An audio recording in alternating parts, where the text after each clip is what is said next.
The Honourable Member Dennis O'Rourke. Thank you, Mr Chairman. You're welcome. Very good choice. Mr Chairman, the Minister's amendments in SOP 120 as it applies to Part 2 will be supported by New Zealand First, and New Zealand First will also support Stefan Browning's SOP 124. We will also support his SOP 336 in Part 3, which only makes consequential amendments.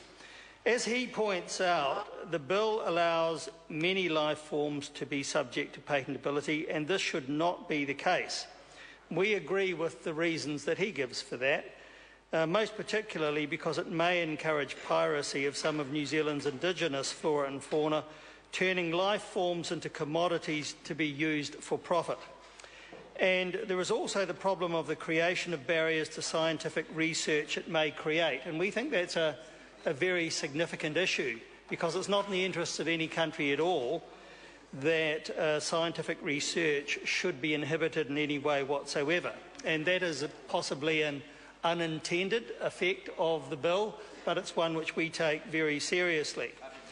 Mr Chairman, life forms, however they come into being, must not become the exclusive property of anybody or corporation, and free access to them by everybody, especially the science community, should be clearly preserved in our view.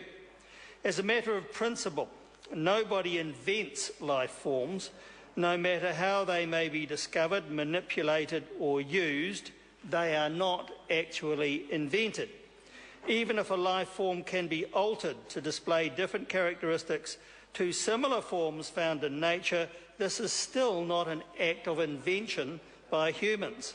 It is just a manipulation of the life form already subsisting in the natural world. So in the end, people to own the traits created by such manipulation, such as in seeds, is just in fact a method of securing a monopoly, which we do not necessarily see as positive.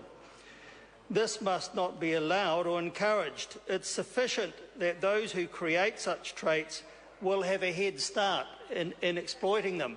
And I know where I live in Canterbury that there are companies overseas who send seeds to Canterbury to be grown first, because, of course, New Zealand is a season ahead of the rest of the world.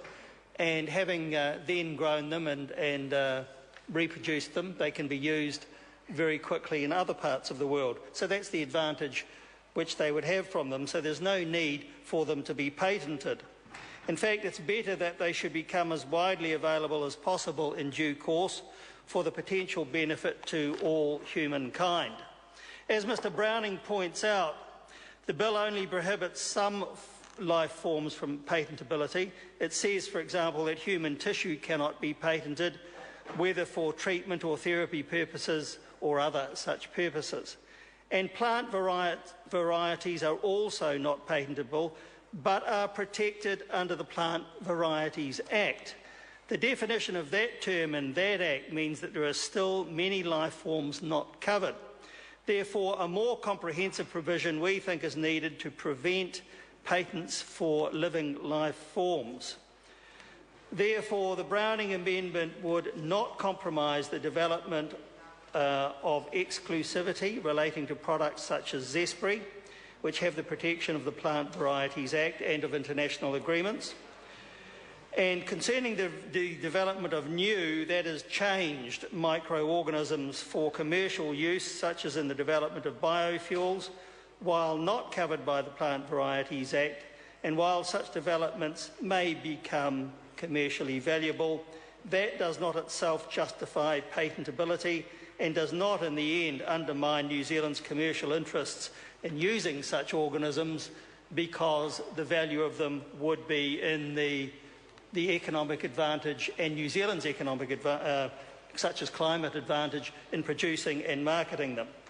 So I don't accept that Mr Browning's amendments would damage New Zealand's commercial interests at all, as claimed by Labor. I think Labor's got it somewhat wrong and should have another look at the situation. So New Zealand First will therefore vote for Mr Browning's amendment, but whether it passes or not, we will also vote for Part 2. The honourable member. I call Stephen Browning.